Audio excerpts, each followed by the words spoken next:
and be a person who others want to be around, and act as a confident, caring presence in the world. See, that's what happens when you radiate faith.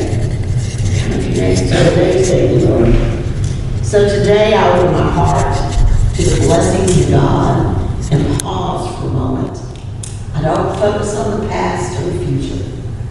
Instead, I enjoy the moment for what it is.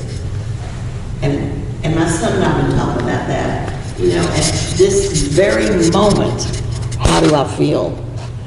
This moment.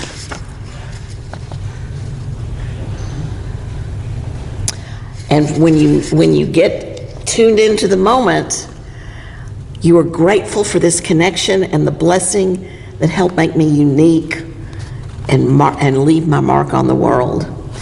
And when we can't find our blessings and feel this connection, there is prayer. And there is silent unity. If you can't find your moment of prayer, I'm not kidding. I call them. I know Betty calls them. We call silent unity. I've heard Russ speak of it.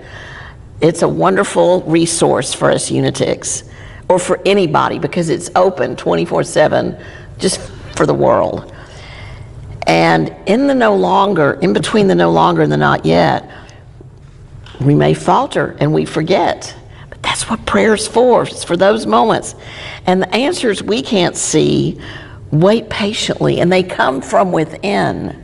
And that's what, when people pray with you and for you, that's what they're holding, that space for you to remember the blessings and that the answers really are there.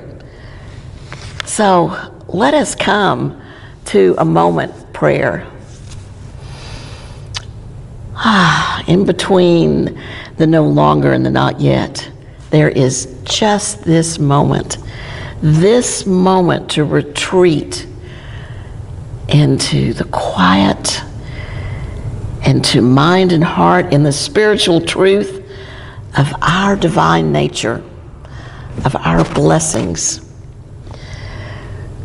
We anchor our attention in the source, the limitless source. It is that life-sustaining, limitless source. So let us call upon our attentive mind to open. Call on our stilled nervous system, a relaxation. We call on an open heart and a free spirit. God is peace. I focus on my Christ identity. I am empowered to express peace and love in the world. God is wisdom. I claim divine understanding and discernment as I turn to my inner wisdom again and again and again. I grow in the trust of my ever-ready sense of direction of what to do next. I trust and I proceed in confidence.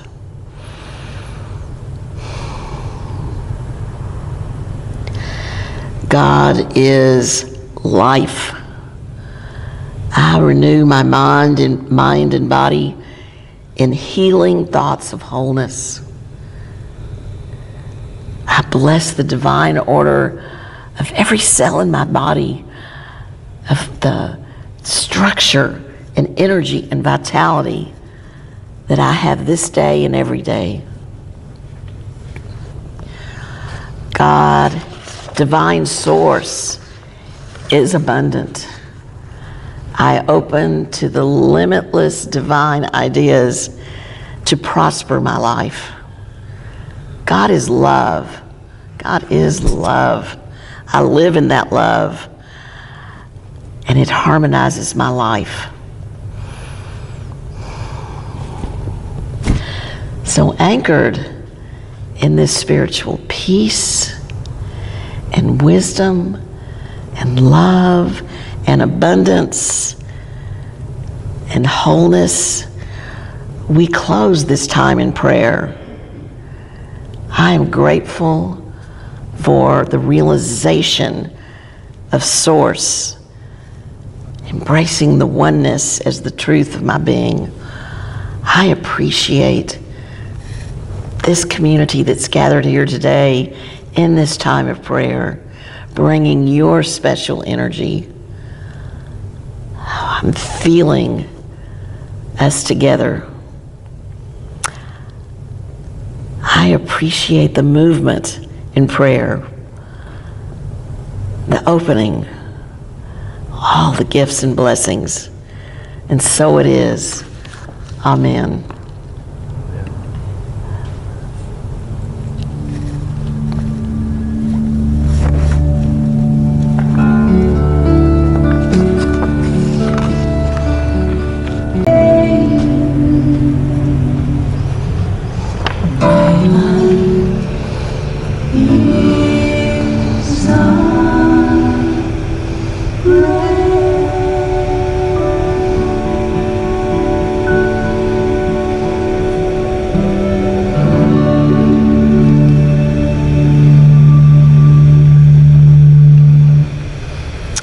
Stowe and Good wrote that song with James Dillard Freeman. They're a pair, Stowe and Good. Didn't we hear them one time at one of the Canuga conference that was at the... I think we did. Yes. Yeah, the last Canuga it was. They were there, and but they wrote that song with James Dillard Freeman. So there's just a little bit of separation language in it, but that is a really beautiful song. So I love that song. So today we are continuing with the theme of prayer, and we're looking at the 5 movements of prayer, and we're on the 3rd movement, realizing I am. So we've opened and we've said God is. Russ did a great job last Sunday, and now we're going to claim it. We're going to claim that divine identity. So, and a lot of what we're talking about is based on a new book that's really wonderful. It's Discover Your Divinity, and it's by Deanne Morency and Linda Martella Whitsitt. And I think, Russ, you noticed this when you were looking at it last week. It really explains a lot of unity teachings, and it integrates it all with what they're trying to say about prayer. But that's no accident, because prayer is, after all, the foundation of, I think, the foundation of unity, our affirmative prayer. And so I thoroughly recommend this book. They explain a lot of metaphysical teachings that we've had for, in our unity movement, but they do it in a real accessible way. So you might enjoy getting this book. And in it, they said, see, we've looked at God is, now we're bringing it down to us. So grounded in human experience, it can be difficult to remember that we're also fully divine. This is where affirmative prayer becomes useful, because the purpose is to realize oneness. And the action of prayer is mind transformation. The greatest mind transformation takes place when we shift those thoughts from only human thoughts to a divine sense of ourselves, from limited and powerless to infinite and powerful. In other words, move mountains, move mountains. So it is powerful enough to move mountains. And you've probably familiar with this saying, if you have the faith as small as a mustard seed, you can say to this mountain, move from here to there, and it will move. Move mountains. And that Jesus said that. Now, what I loved, for those of us who streamed in with Unity Village, Jackie Fernandez, Reverend Jackie said, that Jesus said this from the man who never moved a mountain. I mean, it struck me, okay, wait a minute. He never did move. He changed water into wine, but he didn't move any mountains. So you got to go to the metaphysical side of this. What does it mean to move a mountain? And if you think about it, that you can really look at that in your life. Well, do I move mountains? Well, not literally, but yeah, man, I have. We've all made transformations, some kind of movement that really felt like a shift. And metaphysically, if you look this up in Truth Unity, the mountain is a high plane of consciousness. It is a state of spiritual realization. So that's like getting to the mountaintop. I think Jim Roseberg uses that a lot. You know, he uses that metaphor of getting to the top of the mountain.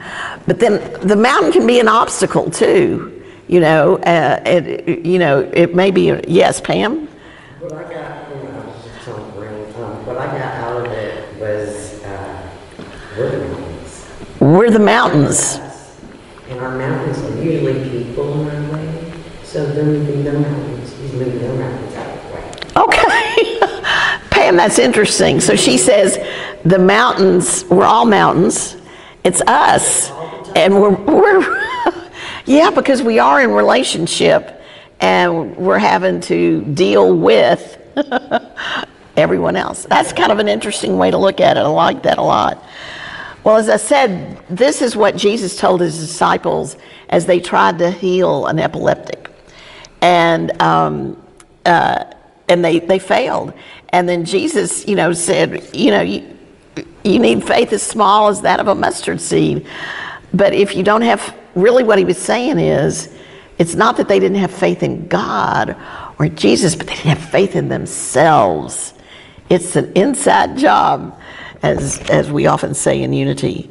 And he was telling them to have faith in God. This came from Reverend Ed Townley, who often wrote in the Unity magazines, ask Reverend Ed, and he would explain something biblical. So this is what he said. No, telling them to have faith in God would be like telling us to have faith in air. We already believe in air, though we can't see it. It's not a matter of doubt or debate. No, Jesus urges them and urges us to have faith in ourselves, in our own innate, intimate relationship with the power of the divine. It is when we truly believe in ourselves as the Christ of God, fully empowered creations of an infinite creator, that we can master the challenges of what seems to be a dualistic life. The life that we have limitation and separation versus unity and limitlessness. We must be able to say and truly mean. Okay, so I want to give an example. So he talks about faith here, and these were some of the questions asked for reflection on the World Day of Prayer website. How has faith empowered and emboldened your thinking? When has it moved you from uncertainty to audacity in the face of seemingly unsurmountable challenges? And they ask, are you willing to apply faith to a daunting situation and be open to wondrous results? Now that's a big question, because a lot of times we are more satisfied staying stuck. That feels better, we think, than just getting out there on a limb and being open to wondrous results. So faith leads to action. It unlocks the great spiritual machinery of spiritual power. It moves mountains. This spiritual power resides within us, spurring us to think and speak and act in, I'm going to add, different ways that propel us toward the blessing we seek. So here's that blessing word again.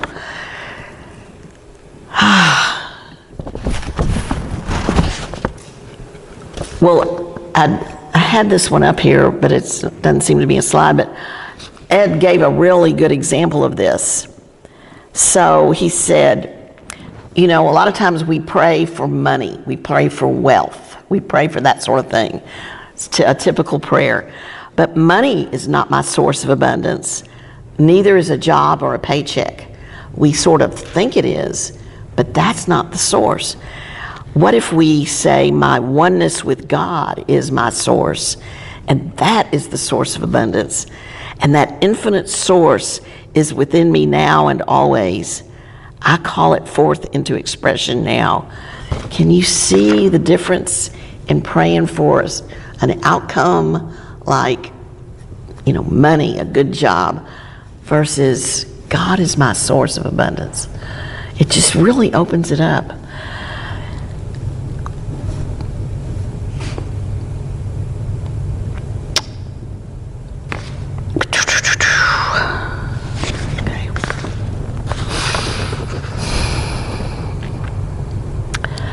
Well, when you think of what the disciples faced, it's like we can accept what God is, but can we accept that I am?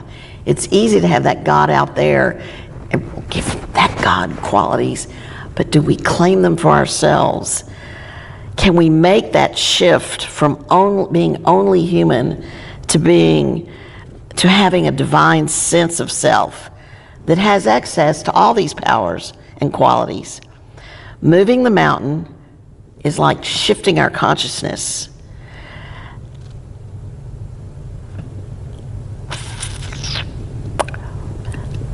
Please. Okay. I'm so sorry, y'all. All right, moving that mountain. So consciousness. I forget my camera's here. Life is consciousness. All right. Well, consciousness is an awareness of all our thoughts, ideas, beliefs, feelings, right? And then we have the subconscious. Oh, that's an ocean of stuff down there. Paul, I've mentioned this before, Paul Hasselbeck calls that the TIBBs, the thoughts, ideas, beliefs, images, feelings, everything. So I just kind of lump it all together. And if we think we have an awareness of some of these things, guess what? The subconscious, it's even deeper than that. And unfortunately, there's a lot of beliefs down there that have become quite congealed, kind of fixed, that maybe we haven't examined them. They were, without question, we take those beliefs. And then though, there is another realm of consciousness, and it's the superconsciousness. It's the realm of the divinity. And so we're really dealing with a lot broader idea than just simply what's in our awareness. Now, because of the law of mind, idea, expression, we really have great power to create in our lives. And the flow of affirmative prayer is where we acknowledge oneness, which can be understood as divine mind and the source of all ideas. So, starting with, when you're in prayer, you sort of start with a concern about some kind of experience. And then you recognize a particular divine idea that, okay.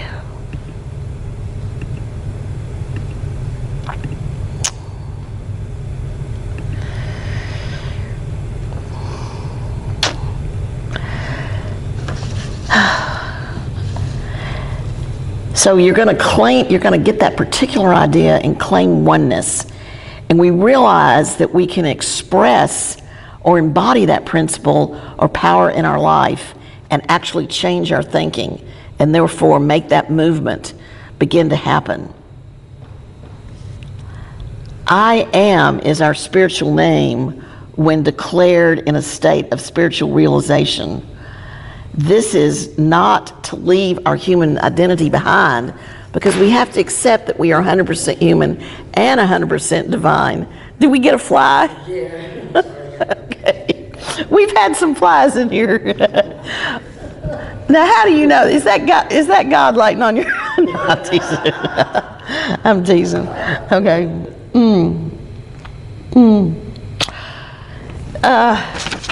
So. I am so sorry. Things got really mixed up on here. And So I'm going to go with this. Okay. The deal is, this is a good quote. Because it's really hard to accept to say, I am God, I am Christ. I'll never forget this summer when Russ did a really great meditation, and in that meditation, we claimed, I am God. It was really a very powerful, moving meditation. But it's hard to do that. I admit it. And Charles Fillmore said, take it in small bites. You can say, instead, I am life, and you will get life. You can say, I am love, and you will manifest a love larger than you thought. You can say, I am strength and power, and whatever you need, you can say those qualities. And I thought that's a really neat way to approach it. That's why I use the 12 powers in prayer so much, because we don't have to have the allness of God all at once. Usually, every moment, every circumstance we know what we need, and we call on that. And in fact, Linda Martella-Whitsitt and Deanne Morency said they don't believe that Fillmore ever said it out loud, that I am God and I am Christ. Now, we don't really know this, but they never really saw it, in the teachings and writings that they studied. But what we do realize or awaken to is the spiritual reality of our Christ nature. And we do this as we practice prayer and meditation, and that's the third principle. So the heart of affirmative prayer is to recognize the nature of God as principle and identify with the principle or the power, or whatever you want to call it, and accept your rightful I am, to claim that. And then, as we realize that quality that we're, bringing to prayer, we can actualize it into our specific circumstances. This is the heart of affirmative prayer. So here's some examples that are good. God is love. Therefore, I am love. I embody the harmonizing power of love, let's say with my coworker. God is the source of strength.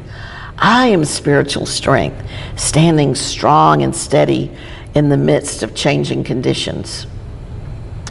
Or recently, this has really come home to me, and perhaps anyone on the board here, God is order. I am order by which I organize, adjust, and evolve to the changing circumstances of this building sale, So, but as you can see how you start off with that statement, God is, I am, and this is really next week, but I can and I know. Charles said it's our mission to express all that you can imagine God to be. And that's really when we open up our imagination. When we open in the beginning of a prayer, we're really opening up to all the divine ideas, all that God can be. And let that be your standard of achievement. Never lower it, nor allow yourself to be belittled by the cry of sacrilege. When people say, oh, you can't say you're God, you can't say you're Christ. Don't be afraid of that. You can attain to everything you can imagine. If you can imagine that it is possible to be God, it is also possible to be you, for that to be you. That comes from his talks on truth. So you've heard this from the Bible. You can only be transformed by a renewing of your mind. So again, the object of the prayer is to expand our consciousness. See, we want to get beyond just that awareness we have and open it up and let that realize it's present everywhere, and certainly at the point of where you are. Now, there's 4 levels of consciousness. So if you've taken any of the metaphysics courses, we always talk about the 4 levels of consciousness.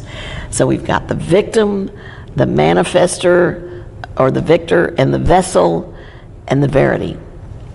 And I love the way Linda and Deanne just did this like a shell, like a spiral. And you got to know this is a dance. This is not like a linear progression. You don't just forget about being a victim How many of you, I know some of you have conquered being a victim in certain circumstances, and then whoops, the next week you go back and there you are again. You're the victim. And this is kind of like the why me consciousness, and where you want to blame and you want to look outward. And it's very fear-based as well. And then, now the victor consciousness is interesting. It's the beginning of opening up to unity teachings for sure. But it's still a little bit of fear in there, because you don't want to go back to being a victim, and so you want to control your environment. And that control is more like an ego thing. It's not necessarily, from a spiritual authority. It's more from our human ego. And then there's the vessel consciousness. And I confess, I live here most of the time, really, because this is God is through me. Whatever, God will act through me, express through me. And this is very good, but it's kind of like you still have that God out there. There's a little bit of separation at this level still. You're not totally into the oneness. So it's sort of like we say, let go and let God. That's kind of comes from vessel consciousness. It's God's will, not my will. It's God's plan. And in fact, even in the song, my life is a prayer that God is praying, but God is not separate from you, really. And maybe they didn't intend that in the song, but it's kind of vague there, really what the intent was. So that's the vessel consciousness. Then there's the verity consciousness, or Buddha consciousness, Christ's nature. It's the I am, and there's no sense of separation. There's only the I am. And I know we've all had moments of this. Chris, you talk about that, moments of oneness, but yet we don't always stay there. And so this is really a dance that we go through, these levels of consciousness. And as we move through the levels of consciousness, there's really a shift in language. And part of the shift we are making in affirmative prayer is a language that embraces God as principle. And Paul Hasselbeck is really big about this. He wants us to practice that careful language. And it's hard to let go of some of that language. We still say Father, Mother, God when we're talking in prayer. And, you hear people that, seem to beseech something outside of us. But we could say, instead of God use me, I use Godness. Paul has said, instead of saying let go, let God, let go, that's important, let go, but let Godness. Let the Godness within me. Instead of I'm an expression of God, I express Godness. Instead of using the word God, you could actually skip directly just to the principle. For example, love is divine and I'm divine love. Strength is divine and I have divine strength. You could call on it just like that in these small bites.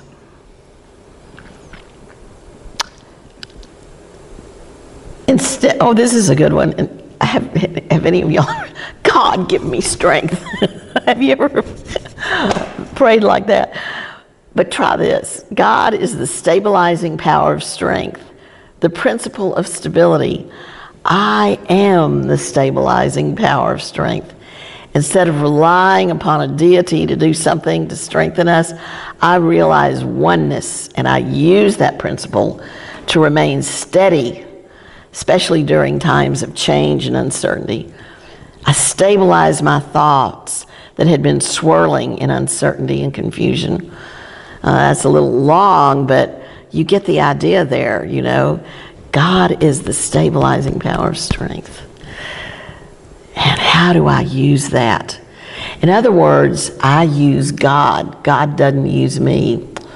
Ooh, there's a switch. Sometimes we get right up to the edge of our divine identity. I know I do this. We say I'm a part of God, or, we think of I'm a drop of water in the ocean. I'm a piece of God. or passively stated, God expresses in and through and as me, we find our throat kind of closing around that truth of I am divine. But however, the fact that I cannot be all God, the allness of God, that doesn't mean I cannot be one aspect of that. At any point in time, we only need one aspect of the nature God, one principle at any given moment. That really simplifies it for me. I don't know about you all, but it does for me.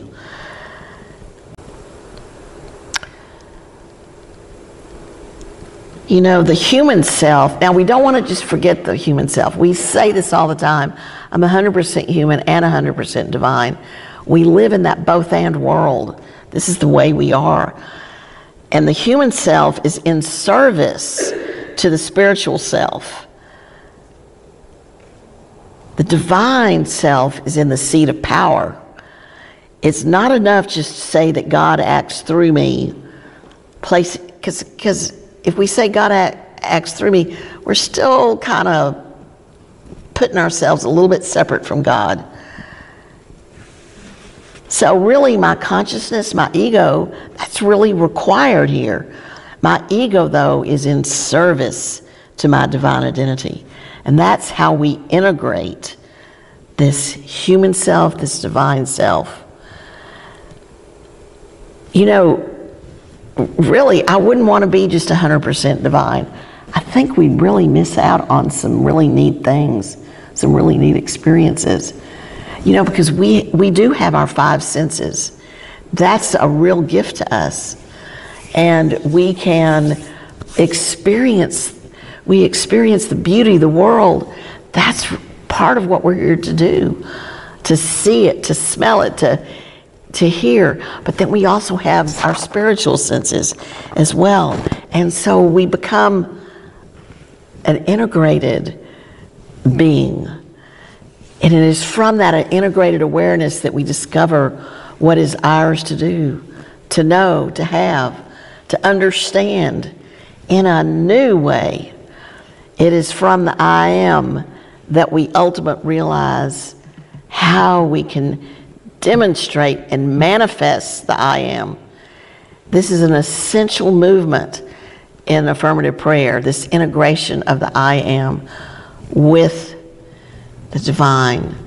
And guess what's next? The I realize, I can, I know, I have. And that's next week's lesson. I'll let Russ take it there. Well, we did, yes. I think of it, I guess I feel on this, and integration is a good word for me. Uh-huh. But this is the way I think of it and the way I feel of it is I am one with God and God is one with me. Yes. It's just as simple as that. Yeah. I am one with God and God is one with me. And in my work, you know, which is a psychotherapist, and I'm not supposed to be talking about this stuff. Yeah. But I do. Anyway. Oh, okay. Yes, you use it in your work, don't you? Really, people can't really get it until you go ahead and get up to the spiritual part, the higher aspect. That's why in AA they say, do you believe in a higher? That is exactly why they say that. But I have, you know, it is easy for me to describe or express to not just my clients, but to my world, people in my world. Yes. Not to say, I don't feel comfortable saying I am God. What I love is God is one with me, and I am one with God. And one, just like we're all one peoples. Also, you know, we're all one. So, you know, I don't have to go through all of that. I am. God is. I'm an expression of God. Oh, okay. I am one with God. God is one with me. I just wanted to say that. I get it. So, and Russ sort of made a mention of this last week. We don't have, these are not he called them steps, I call them movement. We don't have to do exactly these steps or this movement. And so Betty is saying, I'm one with God, God is one with me. And so that's where she's starting from in her prayer. And so, yes, and Betty's also talked about, my life is a prayer. She brings that into her daily life, her work.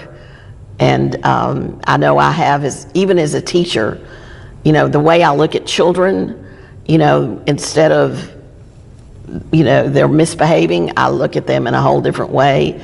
So we bring all this in to our daily lives. And when we live it from that place, yes. Verraine.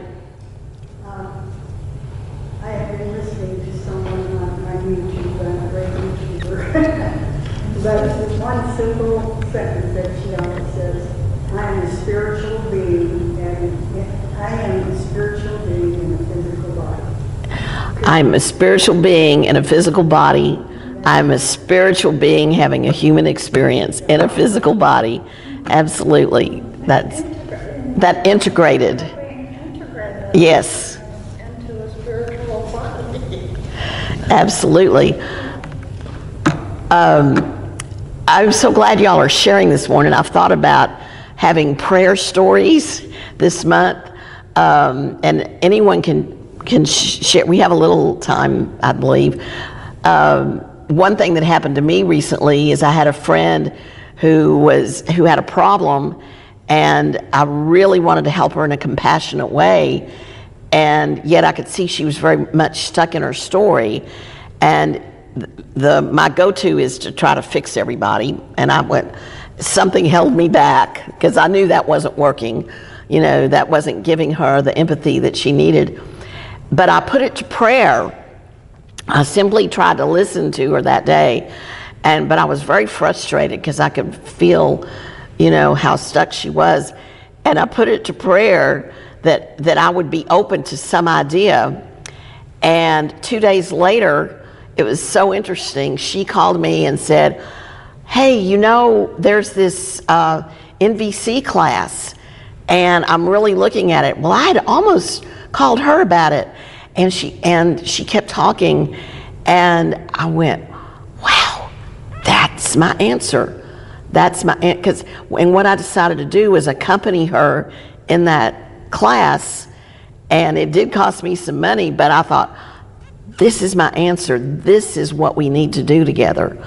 And it's so interesting how when you're open, and it may not be, the next day or even that minute or even a week later, but if you just are open, answers come. And I'll never forget, I thought I was resisting because of the money, and I said, no, wait a minute, no, this is your answer, go for it. So it's just interesting to watch how prayer works in your life, not only how you approach it, as you all are talking about, but then watch how it works in your life.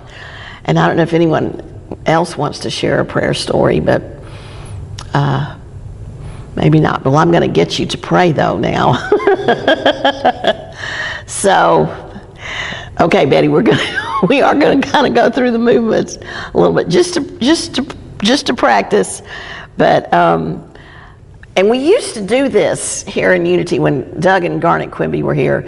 Is as they started the prayer time, they let people in popcorn style call out things that were on their mind, and you just could call out a name or just some reference that doesn't have to be explained, just what's on your mind and on your heart today.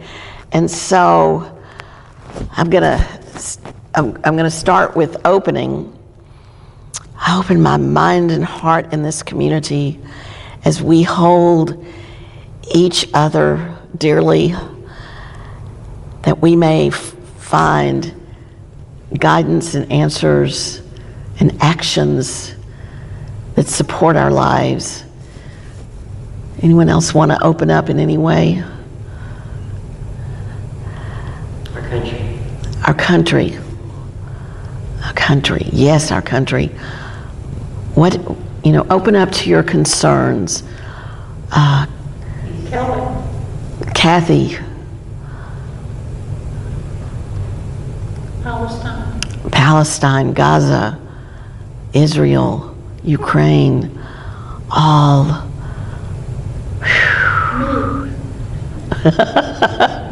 Okay. Hold ourselves. Mitch.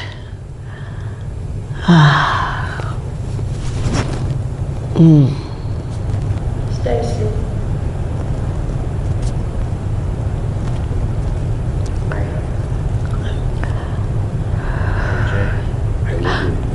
Brenda.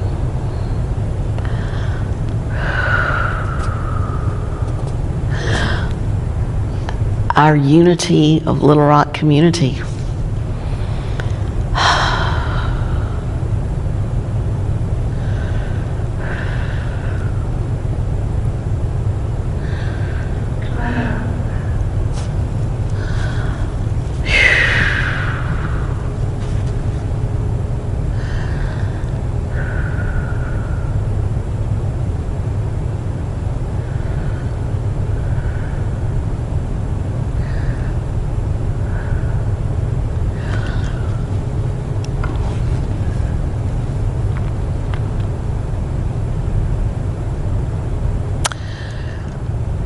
God is life, love, and wisdom.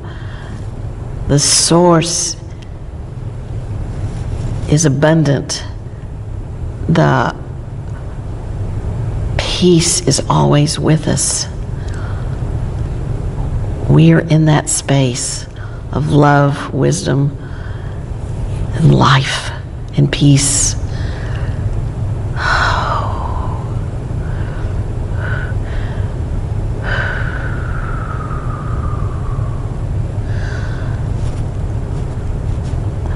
I am one with God, and God is one with me. And in this life, I can hold my relationships dearly. I can be that compassionate friend. I can radiate faith and light and love.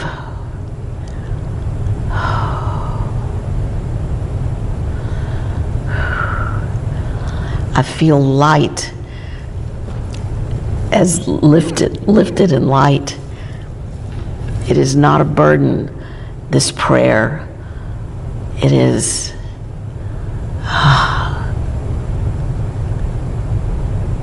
such a blessing to be in this community and to share this prayer among us all, and for all the names and places and things that have been put into this prayer energy.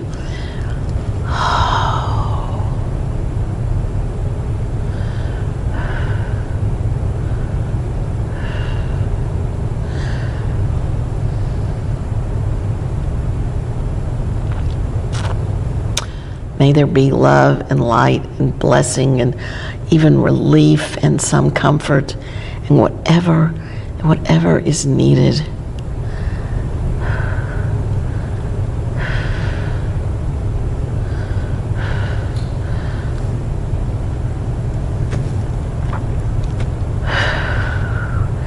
We appreciate this prayer time together, this morning together. I'm so grateful for the sharing that we've had, for all of our unity teachings,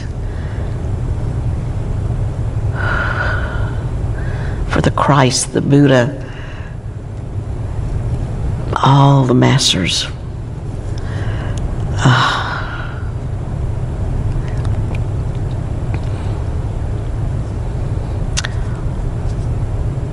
May we live in love, wisdom, and faith. And so it is. So it is.